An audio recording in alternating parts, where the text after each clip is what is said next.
Gigs breed gigs. If you're a DJ, if you're any kind of artist that wants to get a booking, gigs breed gigs. If you don't have gigs, it's harder to get gigs. And if you've got loads of gigs, it's much easier to get more. Let me run through why that is, okay? And because this is really important to understand, because quite often people get stuck in the inactivity trap, where we aren't taking action on our gigs, on our socials, our online promo, our marketing, all that kind of stuff. And it's like fitness. The longer I don't go to the gym, the unfitter I get. And then when I actually try and make progress, it's going to be so much harder because I have all of this inactivity built up. And trying to get your music career off the line, it's the exact same thing, okay? So the number one reason for this is social proof. If you're on holidays and you walk past two restaurants, one is completely empty. Nothing, nobody. The staff are walking about inside trying to keep themselves busy. Other restaurant is bustling. Inside, all the tables are round. Outside, all the tables are round. There's a queue going around the corner. Now, you know nothing about either of these restaurants. You don't know what type of food they serve. You have not seen a review. You don't even know the names of the restaurants. You've not looked up. You know nothing. But you know which one's better. I mean, it's not rocket science. You intrinsically know. You don't need to be told. You don't need to be convinced. It's just social proof. Other humans in the world showed you through their actions that that restaurant is the better restaurant. And DJs are the same. Any kind of artist is the same. If you go to two artist pages and you see that one act is playing 2 or 3 different well-established clubs every single week, all year, just a stacked schedule of touring. And then the other artist page, nothing, all year, completely inactive. Hasn't even posted anything online. Which is the better artist? Now, the artist with nothing on their social page, no tours, they could be making better music. They could be making music from the gods, but nobody's really hearing it. You see both pages, you know which one is the better act. You know which one is the better regarded act. Which one do you think will sell you more tickets? It's not rocket science. It's just social proof. And so if the more gigs you can get on your calendar, whatever way you have to, the easier it is to get momentum going and to get more promoters to book you, okay? Promoters don't want to book an act that nobody else has taken a chance on. They want to know that other promoters are booking you. Nobody wants to feel ridiculed. You know, oh, you booked that act and nobody cared about it. Why did you book that person? The second reason gigs breed gigs is it's a touch point. Like, you get out, you do the gig. Well, you're in the booth with other people that played the gig same night. The guy before you, the girl after you. And you get to network with other people playing gigs. And so you get to meet other promoters. You get to hear about other opportunities. You get to hear about other things going on. If you hang about with like 10 chefs every single night for a year, you're probably going to start cooking something. You're probably going to learn something about food. And DJs are the exact same. If you're out of that loop and you're not playing any gigs at all, well, it's going to be harder to break into other clubs, other venues, to find out where other after parties are going on or what the other opportunities are. It's a touch point. You're in the mix. You're meeting the other people in your local scene or in scenes in other towns and cities. And they create more. You end up back at parties or you end up at dinners beforehand. And doors open, opportunities open, just because you're touching off other people that are in that industry as well. Also, you get the motivation from it, from the touch point. If you go to the gig, you play the gig, you smash it, you get that rush of all of those good chemicals. This is the reason why you got into DJing in the first place, because you wanted to play live to crowds. You wanted to play your music out. And when you get to do that, you get that little bump where You believe in it more. You enjoy it more. You've got more momentum. You believe you can get more gigs, you know? Seeing is believing.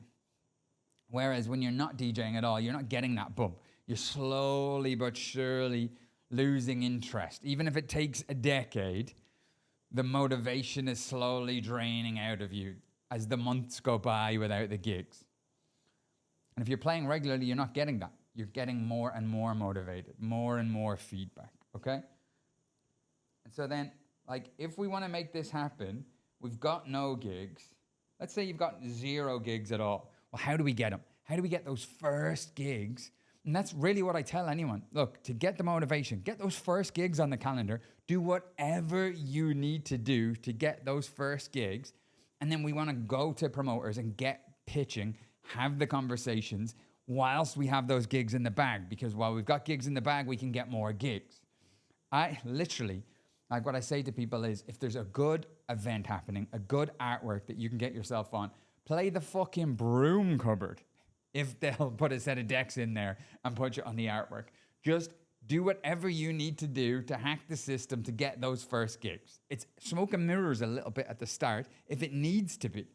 And then you can take those tour dates on your schedule, you can take those artworks and you can convert them into real gigs by using that credibility when you're pitching promoters, okay? But like 2 easy ways, literally, if you can't get booked, throw your own gig. Throw your own party. Go to a small venue in wherever it is you live and try and barter some sort of deal. If you're running the gig, it's easy to book yourself. And hey, if you're worried that it might be a flop, well, put your all into it and find out. If you're telling yourself there's no scene for your music in your local town, well, be the one that starts it. Try something. Stop sitting at home making excuses as to why it won't work. Give it a go. Try and throw a party. Put yourself on.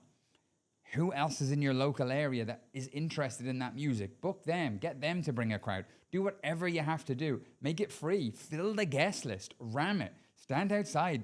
Kick them in the fucking door. Whatever you need to do to get some people in. Have a bit of a party. Get the content from it. Post it on your socials. Now you have your own brand. Now you have your own party. We've all ran events that were quiet, so don't worry about it. Just don't have loads of money invested in it. Don't go booking big headliners and flying them over and then losing your arse, losing the rent money because it wasn't quiet. Put yourself on the lineup. Build a collective of people in your area. Put them on the lineup. Don't have a lot of money invested in it. So if it's quiet, it's okay. You get to live another day. You get to live it do it again next week or next month. Throw your own party is one. And then another great way is if you are throwing your own party, gig swap.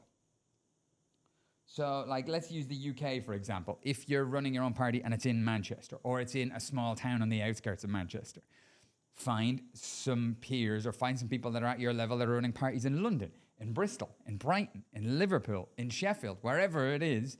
Reach out and say, hey, how about we do a gig swap? We've got this party that's happening up in Manchester.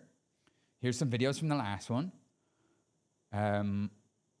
I'll book you to come down. We'll put you on the artwork. If you book me to come up, you put me on the artwork, and we'll do a fee swap. So you don't pay me anything. I won't pay you anything. I'll cover my own travel. You cover your own travel.